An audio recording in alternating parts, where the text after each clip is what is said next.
Our first storyteller of the evening is Abby Hasberry. Abby is going to share a story about the most confusing moments in her life and how they became the best intentions. Please put your hands together for Dr. Abby Hasberry. Hello. So I'm Abby Hasberry. I'm a transracial adoptee. You may say, what is a transracial adoptee? So a transracial adoptee is someone who is adopted by a family of a different race or ethnicity. So clearly I'm Black. My family is white.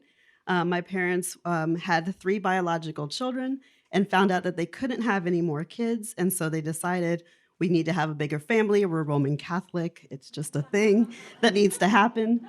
And so they decided that they wanted to adopt a child. So it was the 70s. My parents were pretty cool, hip kind of people. Decided they wanted to integrate their family and just kind of be these people who are integrating and just thinking about the world in a different way. So they had lots of friends that they worked with who had adopted kids who had been orphaned in Vietnam. And so my parents were like, yeah, we're going to do that. We're going to adopt a kid from Vietnam. My parents probably didn't have enough money to take the whole family to a Vietnamese restaurant. So thinking that they were going to adopt a kid from Vietnam was the thing that wasn't going to happen. So instead, they decided to adopt me, a Black kid from Baltimore City. So they got a discount, but it's whatever. So I wanted to think about this. I wasn't their first choice. Their first choice was a biological kid. I wasn't their second choice. Their second choice was this Vietnamese kid. So I was their third choice. Kind of sucks. It's okay. I'm in therapy. I'm getting over it, but it's fine. Being a transracial adoptee, being a Black kid, raised in a white family, in a white neighborhood, going to very white schools. My parents were both educators. My mom a private school English teacher. So I went to the schools where she taught. It was very confusing for me. I didn't know who I was supposed to be, had no racial mirrors. I remember one of the things my mom used to tell so proudly. When I was about 5 or 6 years old, she found me in my bathroom with a yellow towel affixed to my head, with a beautiful little headband and singing ABBA into my hairbrush. I was very confused. I said my parents were educators. My father was a professor who wanted to teach, but not do any research. So every 3 to 5 years, publish or perish, we would move. When I was in first grade, we moved to Egypt. So we lived in Egypt for 3 years. My dad taught at the American University in Cairo. And we did all those things that you do, touristy things. Our first trip to the pyramids, we got on a bus, us and a bunch of other expats, all on a bus. We get off the bus. I'm the youngest, so I have family in front of me, family behind me. We're shuffling off the bus to make sure that the little one doesn't get lost. I step off the bus, and the first thing that happens is I get grabbed off the bus and pulled away from my family. I'm in horror, like I'm horrified and terrified. My parents don't know what to do, so they're not reacting. The tour bus guy grabs me back from this man and yells something in Arabic. They're yelling back and forth. And I find out that what happened was that these Egyptians didn't understand our family, and they thought that I was a Nubian stowaway who was begging and trying to beg with the white families on the bus. Very confusing. Again, I'm in therapy. It's okay. I'm actually a therapist, so it's really okay. It was tough. There were really tough moments. In middle school, we moved to Miami, and I went to a very affluent private school, very prestigious school, great education, but I was, again, very confused. The only Black kid in my grade, no Black kids in my family, none in my community, in my neighborhood. I was invited to go swimming by one of my friends and was so excited to go do this. The night before, I was supposed to go and have this amazing swim party at a country club. My mom gets a call, and I can see her face kind of almost melt as she's talking on the phone, and she hangs up the phone, and she comes and she sits me down, and she says, the play date has been canceled. You're not going to be swimming with your friends, and I'm sorry to tell you this. My mom did a lot of things wrong, but in this moment, she did everything right. She died about 2 months ago, so excuse me if I get a little choked up. She said, your friend's mom called, and they've uninvited you to the country club because they belong to a country club that doesn't allow Black kids to swim there. She said to me the next thing that really kind of changed who I am as a person and made me understand life and people in a different way. She said to me, "Your friend can come over and play at our house whenever she wants to, because this is her family's choice and not hers. But you will never be allowed to go over to their house and play again as long as they continue to be part of a country club that will exclude Black people." Yeah, give it up to my mom. Thank you. She also would get so angry when things happen, when injustices happen to me. In high school, I was driving home from the movies about midnight, me and a friend in my car just driving home, and I noticed lights behind me just kind of following us for about a mile. Then we get pulled over. The policeman comes over. He tells us to wait in the car. He gets back up. I'm like literally 17 years old, I think, and weighed about 110 pounds. He got back up. The other policeman came. He pulled us out. They asked us to come out of the car. My friend went to the front of the car. I was in the back of the car. It's behind the car, at the trunk of the car. And they were asking questions. Where are you going? What are your names? Where did you get this car? Where are you going? What is your name? Where did you get this car? Over and over and over again. But it seemed like forever. Probably was closer to 5-10 minutes, but it seemed like forever. At some point, it clicked in my head. He had been following me for a while. He kept asking me where I was going, what my name was, and where did I get the car. And I said to him, "Oh, I'm adopted. My parents are white. I'm sure the car is registered to my dad, who's an older white male, but I'm adopted." And then he said, "Oh, okay." And he let us go. I went home, told my mom, shaky, crying, and my mother just lost it. Wanted his badge number, was just so angry. And again, she did everything right in that moment where she told me that this is basically my first experience of driving while Black and this is going to happen, and told me what to do for the next time. So there were a lot of really hard moments, but there are also some really funny moments. My favorite moment is the moment I realized I was going to marry my husband and spend the rest of my life with him. So in dating as a transracial adoptee, I only dated Black men. And I never told them that I was adopted. I like to see their reaction when they first came to meet my family. And I got everything from someone coming in, seeing my parents and totally code switching and putting on their telephone voice and talking to my parents in that way, to someone coming in and just completely talking to my dad like he was like the coolest hood guy on the street, and any kind of reaction. But with my husband, we had been dating for about 3 months. I was a single parent at that point, had been divorced. He had met my son, but not my family. And I said, okay, it's probably time. So I decided to have him come meet my family. We pull up to my parents' condo, and my son is riding his bike outside, and my dad is with him. My husband's boyfriend at the time looks over, and he's just kind of taking it all in. I say, "Oh, there they are." And he's like kind of just still taking it in. He's sitting there for a while, and I guess he just kind of got it. I look over at him, and it's as if in his mind he was saying to himself, "No wonder she's never fried chicken. No wonder she knows all the words to all the Beatles songs. No wonder she was singing ABBA in her hairbrush last week." And he just got out of the car and accepted it, and that's the moment I knew I loved this man. Transracial adoption is the gift that keeps on giving. My kids are now 27, 21, and 16. And they also have experienced this. Last summer, we were in London, and my daughter was ordering fries at Camden Market, and a Moroccan guy was just talking to her and hitting on her and asking her about America and what we were doing here and who she was with. We were there with my daughter, my 2 daughters, my husband, and my niece, Sophie. Sophie is beautiful blonde hair, blue eyes, my brother's child. She says, "Oh, yeah, that's my mom, that's my sister, that's my dad, and that's my cousin." And he says, "Your cousin?" She said, "Yeah, that's my cousin Sophie. Her dad is my mom's brother." And he looks, he kind of just shrugs his shoulder, and he says, "Only in America." Thank you. Our next storyteller coming to the stage is Dr. Leonna Schweninger. Leonna shares a story about how adults should assume that every child has a mischievous streak. Please put your hands together for Dr. Leonna Schweninger. So, everyone in here, anyone in here have children? Yeah, they're quite entertaining, aren't they? Even when they're not entertaining, I try to laugh because, it's better than crying. So I have 3 sons. One of them is especially the one that I usually get the calls from school. And so he's the one who I usually tell stories about because I think he does these things on purpose just so that I'll go ahead and tell stories about him. But, he started this at birth. So I was pregnant and I was teaching in Corpus Christi and I was teaching 9th graders at the time. And you know what 9th graders are like. So I don't really have to say a whole lot about 9th graders.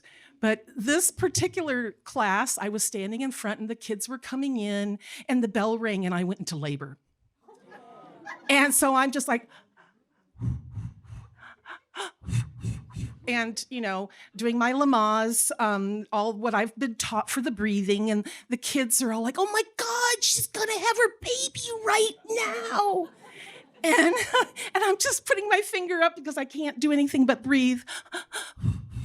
And I finally get through it. And I looked at one of my students and said, would you go to the office, please, and tell him I'm in labor?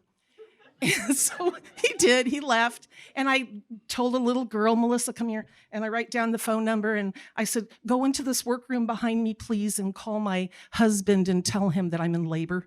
And she says, okay. Okay, this is what I want the rest of you guys to do. You have a free day. I said, but I need some students to actually look at the time and tell me how long each of these contractions are lasting. And, they were they listened the entire class period. I don't know what they were listening to, but they were listening to me breathe and they were watching me like they thought I was going to drop that baby out anytime. But I get to the hospital and my son is wrapped up in the birth canal. And so he can't come out. And it was a 42-hour delivery. It was absolutely crazy. And I couldn't have any medication because my back was too curvy. He said, straighten your back out. And my husband's all like, she can't. That's what she looks like. So they couldn't give me any medicine. So I gave this child a natural delivery. And it was tough. It was really tough. He was born meconium. I don't know if any of you guys know what that is, but they have a bowel movement before they're born. And so he had a bowel movement. I know it's kind of funny. My husband said he was like Josie Wales, and he was born with shit in one eye and blood in the other. And I was just like, this is crazy. But, the doctors APGAR'd him at first at a 4, so they didn't think he was going to make it. But they handed him off like a football. They handed him off, the obstetrician to the pediatrician, and the pediatrician had him within 10 minutes back to an APGAR score of a 10. So, 10 out of 10, he's doing really well. We're going to fast forward a little bit in time. So my son is now 6 years old.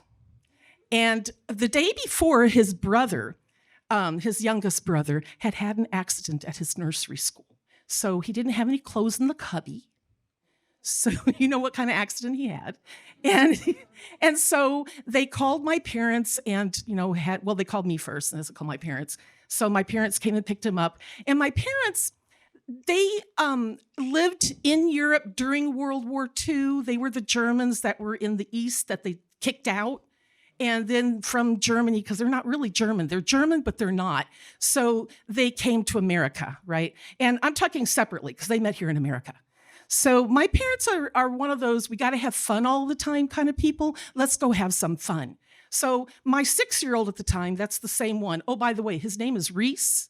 And if you don't know, that means the wildly energetic one. Aptly named. So he goes and to his class, and they tell me, the diagnostician, we have some bad news for you. He is intellectually disabled. He's a neurodivergent. He probably has an IQ of about maybe 68. They were wrong. But, at the time, I didn't know any better, so I'm thinking, okay, but I don't understand because he's pretty manipulative and he's pretty smart. So, I'm like, I don't know about this, but whatever. So I leave that day. He goes to his class. There's 2 kids in the class. That's it. And a substitute teacher. And the substitute is watching these two kids. They're supposed to be watching movies all day. Right. And my son's ADHD. So I'm thinking, yeah, that's not going to work. But let's see what they do with him today. He gets bored. Of course he does. And he asks if he could go use the restroom. So she lets him go for 30 minutes. He's 6. He stops in the teacher's lounge. No one sees him. He gets brown construction paper and tears it in little tiny pieces, goes to the boys' bathroom and gets them wet. And then he puts them in his pockets. And he goes back to he goes outside. And it's been raining out there. So he finds some mud and puts a little on his hands, and he puts a little on his legs, and just a little bit on his face. And then he goes back to the classroom and he tells his teacher he had an accident. Oh, you poor thing. Why don't you come on over here? I'll help you clean up. And he goes into his pockets. The principal's now walking by. And he goes into his pockets and takes his paper out and throws them and says, "Cockaballs!" So they call me down to the office. They call me at my work down to the office and said, "We have to suspend him." I go, "You're going to suspend him?" And she said, "Yes, this is no laughing matter." I'm like, "Really?" Because I think it's hilarious. And so I explained to her through my point of view what I have understood, and then said, anything could have happened to him. He was gone for 30 minutes. He could have walked home because we were close to our home. You just don't know he could have been kidnapped. Anything could have happened. And so they said, "Okay, you know what? Pretend I did not call today." I was like, "All right, not a problem." I go to pick him up that afternoon. And as I'm picking him up, I said to him as he gets in the car, "Well, you had quite an adventure today, didn't you?" And he said to me, "Yeah." He goes, "I did." He goes, "But Mom, I don't understand. Why can't adults just let things go?" And I said, "Well, when you make a little shit." Our next storyteller is Shalan Washington. Shalan is going to share a story about the importance of being on the same page when it comes to the names of streets. Put your hands together for Shalan Washington. Hey. So remember when you were growing up and first learning how to read and you came across a word that you didn't recognize, but instead of sounding it out, you just guessed or made something up, and that person was like Mr. F for the rest of the book? Well, I still do that currently as an adult, and it's caused a lot of issues with communicating the street directions. So 10 years ago, I moved to Houston from Corpus Christi, Texas, and someone broke my car window. I didn't really know what to do, so I called my mom for help, and she was like, "We'll just make a police report. Maybe the insurance will cover it." Now I know that the insurance does not cover broken windows. My deductible's $500. And if nothing's stolen out of the vehicle, there isn't really anything to report. But as it is, I was on the non-emergency line answering all these different questions. I'm on Southmore in 3rd Ward. No, not that apartment. I'm across the street. Not Nubia Square. It doesn't have a name. Can you give me a cross street? Okay, Tire Western? Where did you say you were? I'm on Southmore and Tire Western in 3rd Ward. Are you from here?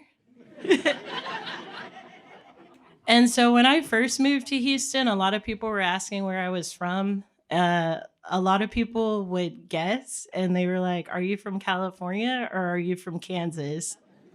And I was like, "No." But then when I would tell them I was from Corpus Christi, then they wanted to run me through Selena trivia, which I also don't really know that well either. So anyways, I was like, "Hey, I'm from Corpus Christi." And the guy goes, "Corpus Christi? Isn't that kind of the country?" And I was like, "What?" We have the busiest Olive Garden in the region. What are you talking about? And so anyways, the street is actually pronounced Tier Wester, not Western.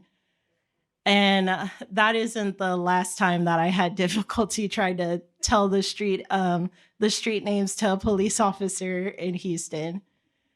And so there's a street that I've like always had difficulty with, and it's unanimous amongst Houstonians that I've been saying it wrong. And it's called Delano Street. I say Delano, they say Delano, tomato, tomato. Like the street never really comes up, so I never put in effort into learning how to pronounce it properly. But fast forward about 7 years, and I was trying to report another incident that was happening in 3rd Ward, and that damn Delano came back to bite me in the ass. So in 2020, I started working in an office that was actually off of Delano Street.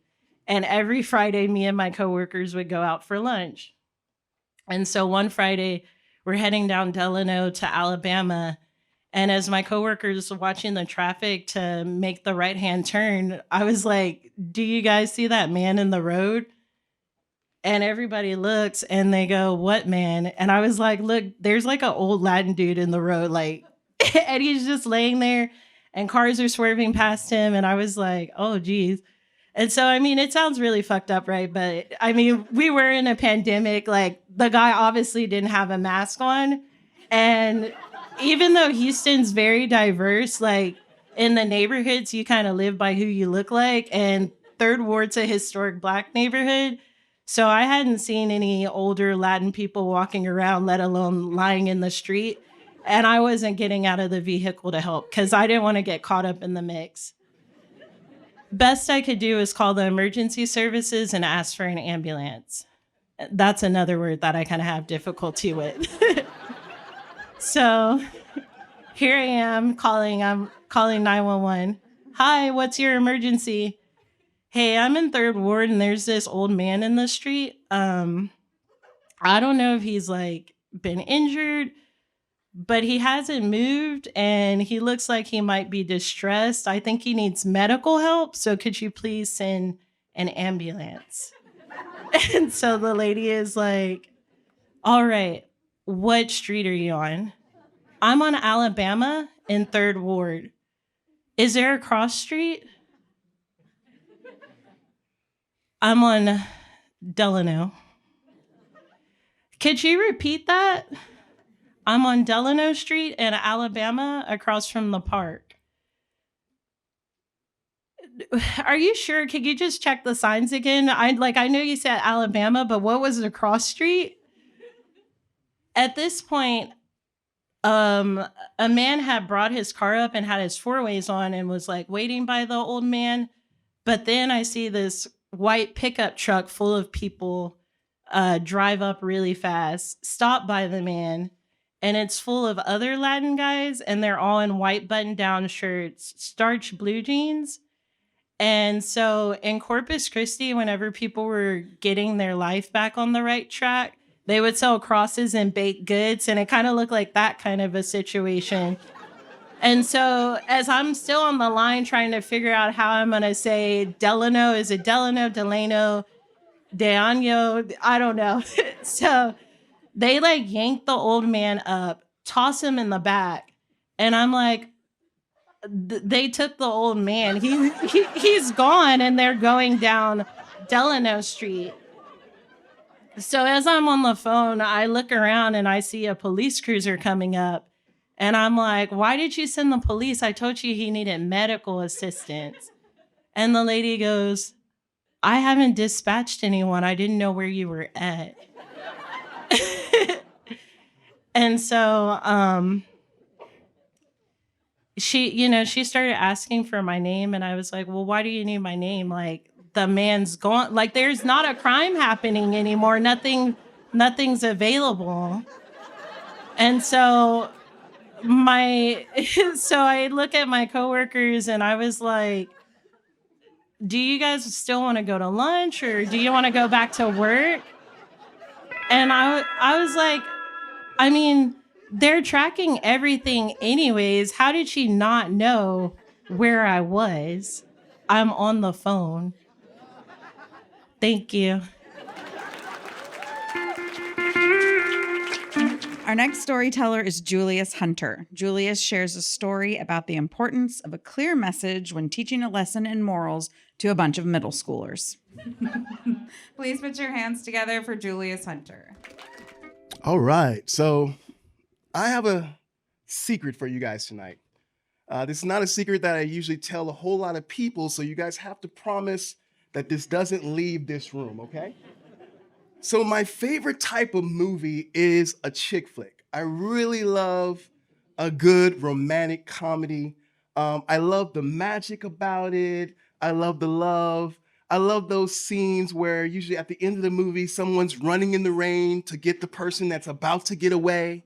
I love that last kiss where they embrace and it's usually the girl, she's lifting up her leg to signal how much she really loves and enjoys that kiss. So about 10, 15 years ago, I was a youth pastor in Baton Rouge, Louisiana. And one of the programs that we used to do is we would go to high schools and to junior highs, and we would present Bible lessons and character lessons to them. And so every week we'd have different high schools and junior highs we would go to. And so I remember one particular week, it was a Thursday, and we were going to a middle school. And so this middle school we had been going to for a couple of weeks at that point. And that night I was going to talk about the 10 Commandments, and I was going to do a lesson called Sex, Lies, and Videotape. And so that auditorium was very similar to this auditorium here, except it was probably built in the 60s and 70s. And so it had that good, friendly cinder block feel to it, right?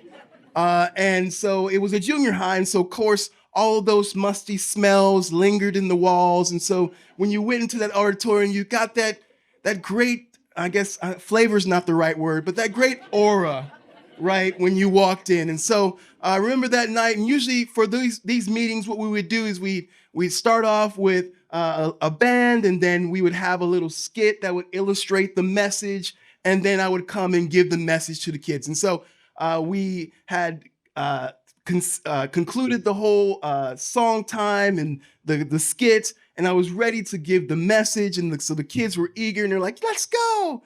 And so I said, okay, kids, tonight, the title of the message is Sex, Lies, and Videotape. And you know we're in the midst of this series about the 10 Commandments. And so tonight I really want to talk to you about how media sometimes can influence your emotions, it can influence your thinking. And so I want you guys to be excited for the message. Like, okay, let's do it, let's go. And so I started off the message and I said, okay, first of all, I want to tell you guys a secret tonight. The secret I don't tell many people. My secret is I really like chick flicks. And so right then when I said chick flicks, I saw there was like a vibe that moved amongst that middle school crowd. And some of the kids were putting their head down like this. Some of the kids were, trying to look around, not capture my gaze. Some of them were shifting in their seats very uncomfortably. And so we had a couple of leaders there. And so I was looking over at the leaders like, what's going on? You guys know what's happening here? And so they were shrugging their shoulders like, we don't know what's going on either. And so I was like, well, whatever. I'm just going to move on with the message. So I get into the message about how media can influence you and how, it can stir up your emotions.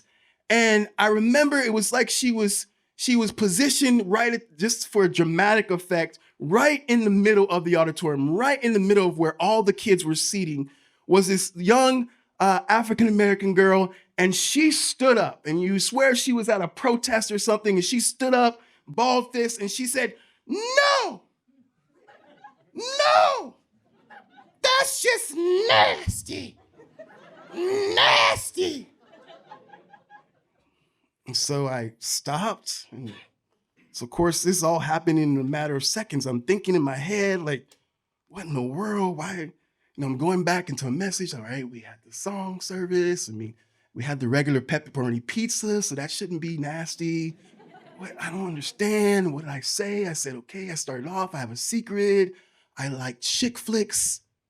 Chick flicks.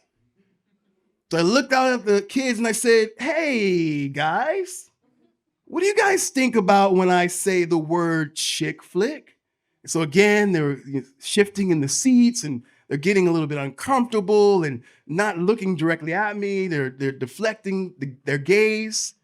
And I said, like chick flicks, like romantic comedies, like Princess Diaries. And they're like, oh, like how to lose a guy in 10 days. I was like, yes, yes, yes.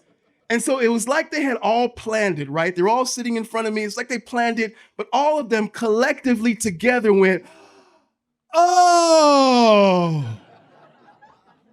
Of course, I put my hand on my head. I'm like, oh my God, oh my God. I was like, okay, guys. All right, I want everybody to listen up. Do not go home and tell your parents that your youth pastor is watching porn, okay? I don't want you to go home and tell them that. I don't want you to go home and tell them that I'm encouraging you to watch porn, okay? Are we all in agreement with that? Yes, sir, we all understand we're in agreement. And so, of course, we got a good laugh out of that. And then I went on with the rest of my message. And then, of course, the leaders were all laughing too. And so the moral of the story is, do not go home and tell people that Julius Hunter likes watching porn. Because that's just nasty. Nasty. But you can go home and tell them that I like a good chick flick. Thank you. Kristin's going to share a story about an island adventure with the shadiest of strangers. Please join me in welcoming Kristin Quintanilla. KQ!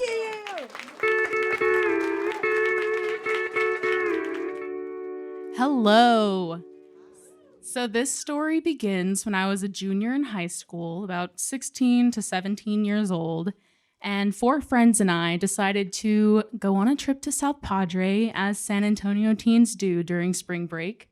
And for some reason, one of my friends' parents was like, okay, I'm just gonna be responsible for these 5 rambunctious teenagers about in South Padre. So we get there and we're spending like an evening on the beach, and it's kind of dark at this point. So our friends decide to go back inside. We're drying our shoes off in the ocean, or not drying them, but getting the sand out. And you know how time consuming that can be, because sand just never wants to leave any crevice or anywhere. So I'm washing off the shoes, and I get back over to the place that we were sitting, and I notice everyone's already gone, and they left all the stuff. So it was me and my friend Layla. And we just decide, you know what? We're here anyway. All the stuff's here. We came to build sandcastles. We haven't built one sandcastle yet since being here. So we just, got all of our tools, started making things happen. And then these 2 14-year-old girls just come running up to us, and they're all like bubbly and like, oh my God, this guy over there, he's so creepy, but like, we want to try and get him to buy us drinks. And I was like, okay, well, clearly you have like the sensibilities of a 14-year-old, but I saw myself in that. I did, because I wasn't too far off. I was like, been in the mind of a teenage addict before, so we've been there. And kind of like, tried to take them under our wing, be like, talk to them for a little bit and try and convince them to not like do that. So we're talking to them, and they tell us that they're actually students at Alamo Heights. So we were like, okay, we're both from San Antonio, got a little bond going. Then a huge group of like these 17 to 18 older teenage boys walk by. Clearly, they're all over that. So they go running over there, and they're all chatting up with these guys. And my friend and I look at each other, and we're just like, we don't see this ending well. Like these 2 little 14-year-olds and this whole group of a bunch of men. So we decided to walk with them and kind of like follow them, see where they were going. Because these guys said that they had a bunch of like drinks and stuff back at their hotel, and they wanted them to come over and hang out. So we start walking, and we think it's going to be like a 10-minute walk, maybe like 15. No, we're walking, and it's been like 45 minutes. And our phones were dead as well. And like nobody from the hotel, the original group that we came with, knew where we were. So we're walking down this beach, and eventually like I start noticing some of the guys who were walking with us are just like walking off, and then another one walks in, another walks off, and another one walks in. So it's kind of weird. And like by the time we're like 30 minutes in, it's just a whole different group of guys. So one of the guys that walked in randomly was this man with a really thick Russian accent. I thought it like had to be fake, but he was not like letting up on it. So I was like, okay, I believe you, you're Russian. So he starts walking with us, and he starts kind of talking to me and my friend, and he's like, "You are the alphas." And I was like, okay, I guess I found an ally here. So we start kind of walking again towards the group, and eventually my friend and I, the guys kept asking us if we knew Spanish, and we didn't want them to know that we knew kind of like what they were saying, so we were just like, no, we don't know anything. And so we hear them talking, and they're kind of just saying like, oh, well, only the girls can have the drinks, not the guys, and all this stuff. And I turn to my friend, and I'm like, well, this is kind of odd. This is a little peculiar. So I turned to this Russian guy who I've now like considered my ally, and I'm like, okay, dude, you're gonna go over there and get the girls to come back with us, and we're just gonna start walking back to the hotel, because ain't nothing good coming of this. So we start walking, and eventually he catches up to like the front of the group, and they're over there. And I guess the group of guys didn't really like that. He wanted them to leave. And they started kind of like getting into like a fight. So, you know, I'm just over here like on the side watching, like throwing up in the ocean.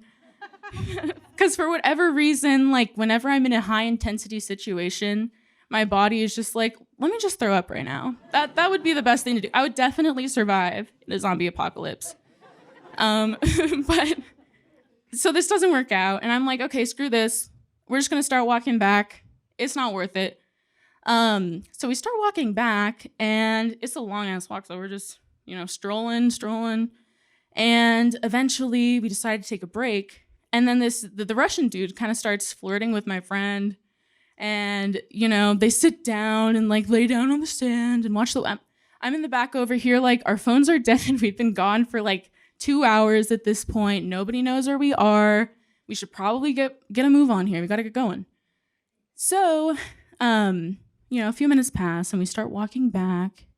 And eventually, like, we get back to our hotel, and the whole time we're walking there, he just keeps like making these really odd observations about us. He's like, "Do you have a lighter?" And I was like, "Yes, but don't lose it."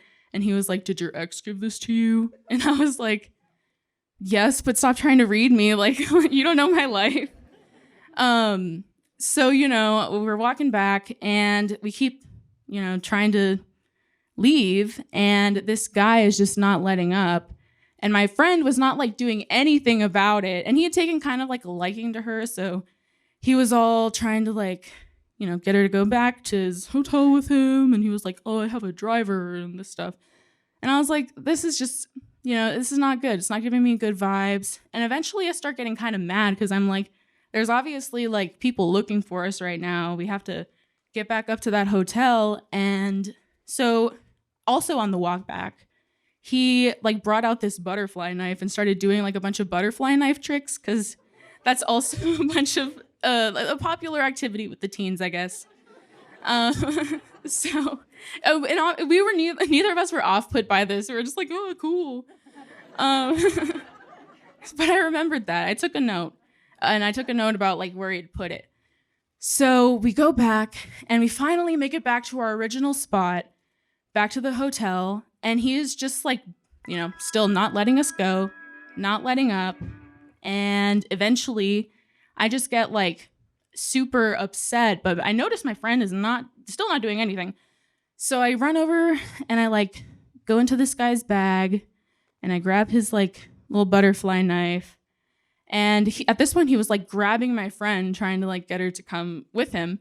And I just grabbed her hand and like ran. So I'm like running with one shoe, this butterfly knife in my hand, and we made it out alive. We went back to the hotel, and of course the police are there waiting for us. And my friend, her stepdad is a cop, so she just like has this thing where she refuses to speak to the police.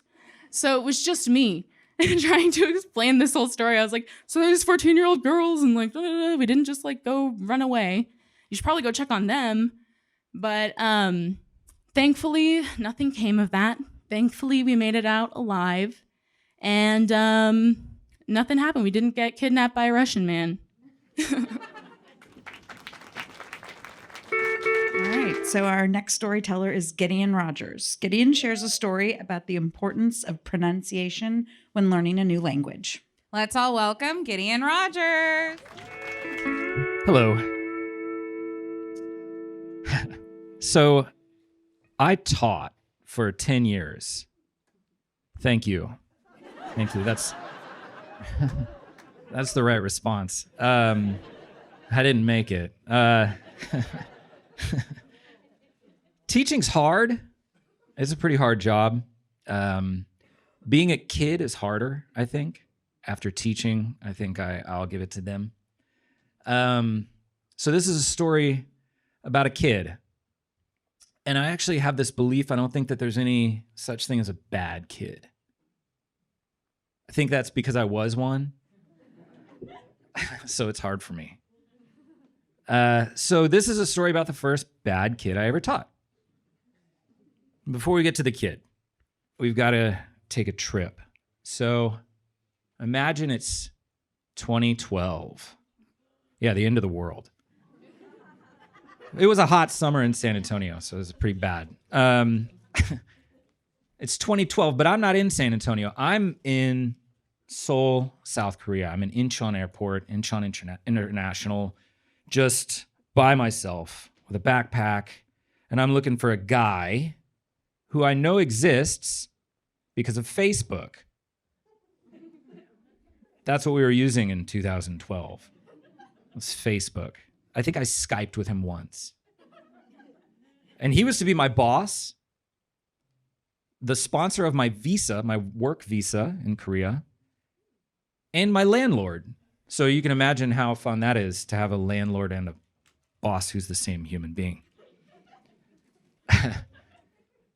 So I find him. It's all good. He takes me to my apartment, tells me the rules because he's the landlord. And then he says on his way out, he says, you know you're working on Monday, right? This is Saturday. And I said, yeah, I know. You know, I'm pretty jet lagged, but I'm ready to do my time, sit in for a week or so with some other teachers and learn what you guys do here. This is teaching English. And he says, no. There was a scheduling conflict. The person who was supposed to teach you, train you, whatever, they missed their flight in Bali. As you do. It happens. When you want to have a longer vacation in Bali, you miss your flight. So he says, you're gonna be going alone. I said, I'm gonna be alone? Yes. Like teaching alone? Yes. Teaching kids. At this point, he's just nodding because he's over this conversation. He's kind of like looking at his phone and he's just like, mm-hmm. And so he leaves and I sleep until Monday because I am so jet lagged. So Monday morning, I'm up. It's a lot like this. I'm up in front of a class. I've never done this before. I've never taught. In fact, on my resume, in previous work experience, it says waiter at P.F. Chang's.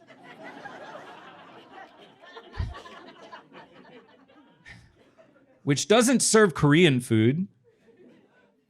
So I was pretty lost. But I was powering through. I was like, I'm going to do this because I can't go home because I sold my truck to get here and I don't have any money. So I'm going to just kind of try this out. My mom's in the audience. She's going,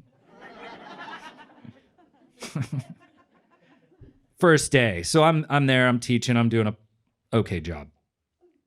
And in the back of the classroom, I see a group of boys. Bad boys. The bad kids. I can spot a bad kid because I was.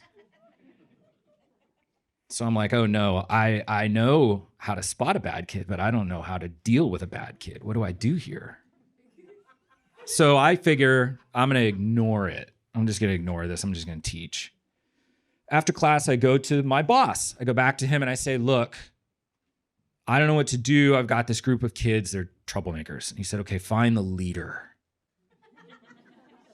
The one who's making the most noise. And move him to the front of the classroom. So I say, okay, cool. That sounds like a teacher thing. Sounds like what a teacher would do. So, me with no experience, except for P.F. Chang's. Hey, you laugh, but I can use the hell out of some chopsticks, man. It looks good. It's impressive. So I go back to the class and I'm like, okay, I'm gonna yell at this kid. I'm gonna yell at a child. That's what teachers do. I'm a teacher now. This is day 1. So I go back to class, and what I'm really hoping for is nothing. Just hoping this kid stays quiet. But nope. They go crazy, the whole group of them. So I spot the leader because he's A, the loudest, and B, the least funny. Which reminds me of myself when I was that age. So I was like, okay, that's the leader. That's the kid with the lowest self-esteem. Yeah. That's how you find them. So I shouted. I said, hey, what's your name? And he stood up and he said, my name's June. And I said, I don't care what your name is. Come sit at the front of the room. Yeah. Pretty good. And he chilled out. He calmed down. He just sat and he actually participated in the lesson. It was really cool. And after the class, he came up and he said, teacher, I'm sorry. Yeah, I know what you're thinking. You're thinking, wow, teacher of the year on day 1. I know why you're thinking that, because I was thinking that too. I was like, I did it. I reached out and I touched a child right on his heart. So he tells me, look, I know you're new to Korea. It's very broken English, but he was actually pretty good at speaking English. And he said, look, I know you're new to Korea. I'm going to teach you some Korean. And I said, okay, cool.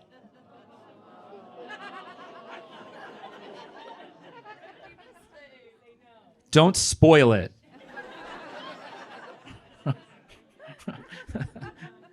So he says, can you count? And I say, no. And he says, I'm going to teach you to count in Korean. If anybody in this crowd speaks Korean, you already know where this is going. So shut up. So I decide, okay, look, I don't know anything. This is great. I'm going to learn so much from this kid. And, he's going to teach me. I like to think they're teaching me, Are you kidding?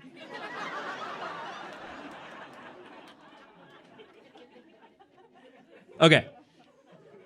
So June and I spend a week together. We hang out because I'm like, I'm going to use my lunch breaks. I'm going to hang out with June. So I hang out with June and he teaches me to count. Yeah, all the way to 20. Pretty impressive. Yeah. So at the end of the week, he says, teacher, you should go up in front of the classroom and count. So I went up in front of the classroom and I was feeling real good. I was feeling really good about myself. So I started counting all the way up to 20 in Korean. And at about like 17, 18, everybody started laughing at me. And I felt weird about that. I was like, I don't remember the last time that somebody counted and it was funny.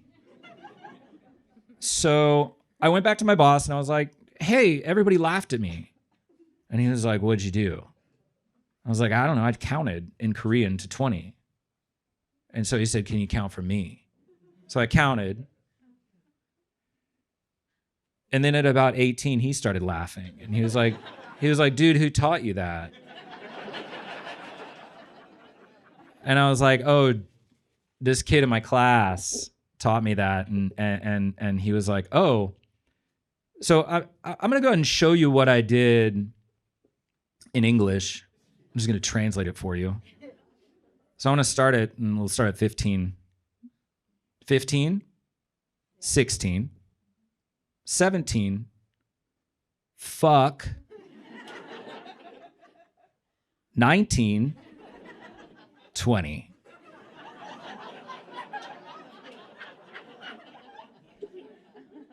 So my decision is this. I decide, you know what I'm going to do? I'm going to pretend this never happened. I'm just going to go back to class and teach. Go back to class. I start teaching, but my manager comes in. He's talking to June. I can see that things are going bad. It's bad. June's busted. And I'm thinking, part of me is thinking justice is served. And the other part of me is thinking, I remember that. So then he's sitting, he's angry, but I don't care. I'm doing my PowerPoint now. I'm on to my PowerPoint. We're doing things you see in nature.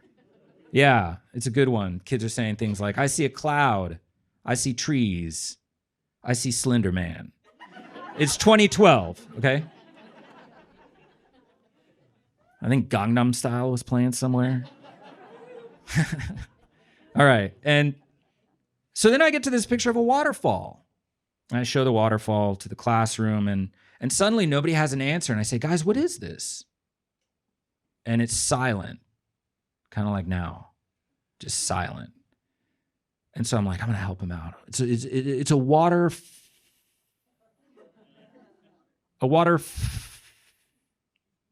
and nobody's going to get it because the water part's the easy part, I think, actually. And so June, my little buddy June, looks around and he notices, oh man, nobody knows it. So June puts his hand up. And I say, June, thank you. What do you see? And he stays quiet. And I go, June, it's a water. And in perfect English, perfect pronunciation, June says, fuck you.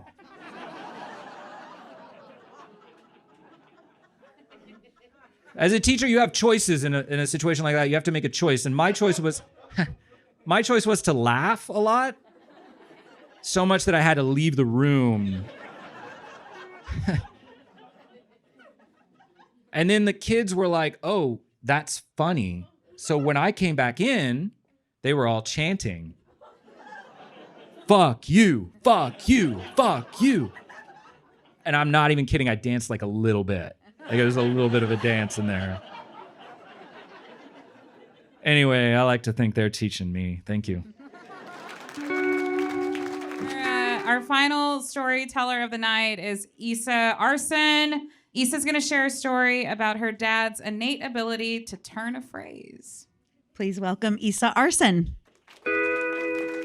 So, my dad is a fucking rock star.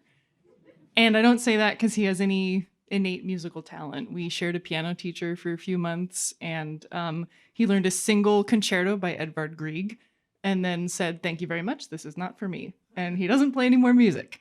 But he loves music, and we share a lot of things in common. We both love music. We're both very tall. He is Norwegian.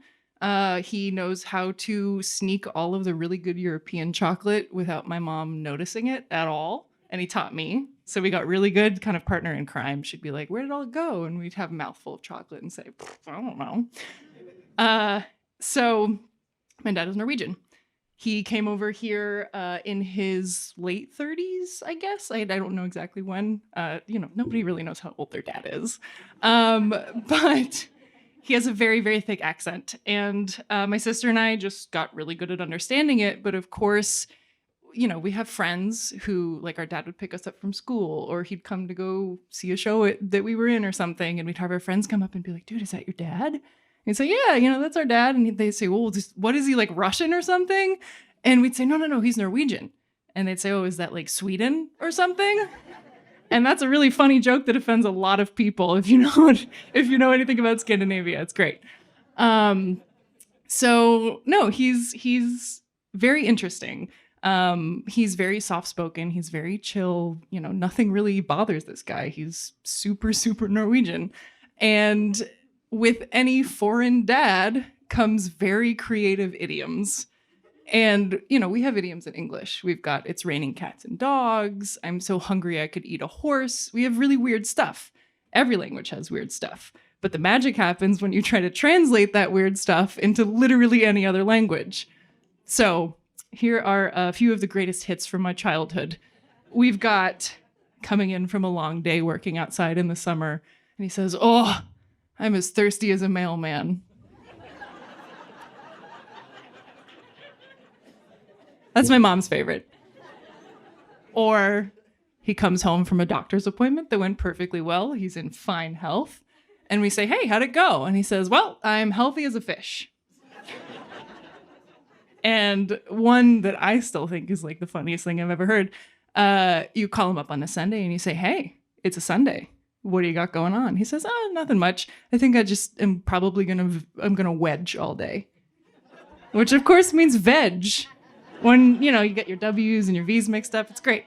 That's something that you can't unlearn no matter how many years of English you speak. So, unflappable guy. Any lesser person would be really bothered by people taking humor in the way that you say things, but he loves it. He's kind of, he's a quiet guy, but he really is the life of the party. You get him at a dinner party, he's kind of quiet, but like he says a couple things and you never forget him. He's great. He's also 6.5 feet tall. So there's that. But unfortunately, sometimes really bad shit happens to really good people. And truly an act of God comes out of nowhere in the way that like he likes to just pepper things in to make sure you're still paying attention and like still have a reason to go to church on Sundays. So unfortunately, the coast of North Carolina is the worst place in the world, in my opinion. My dad had an accident there, got tossed by a wave, paralyzed from the neck down. And this was a couple years ago. He's doing great, but it was tough. It was totally out of the blue. We didn't expect it. He is, he was in perfect health. He's still, he's in good health. But, you're in physical therapy for a long time, and it's an exercise in having very, very big emotions for very small pieces of progress. You really have to track that stuff on a very gradual scale. So the whole time, even from like day one in the hospital, he was like, this is bad. I'm not having a great time, but I'm going to walk again. And every single one of his doctors would come through, like the social worker would come and be like, oh, how are you doing? Are you doing okay? Do you need to talk? And he'd be like, no, I'm okay. I'm just like, that's it. And sort of like, are you sure you want to talk to somebody? I'm okay. And you just take him at face value. But the whole process took a long time, but it was sort of, you experience the little things. He would move a pinky finger and I would just burst into tears, and it would be like, Christmas and every single holiday happening at once.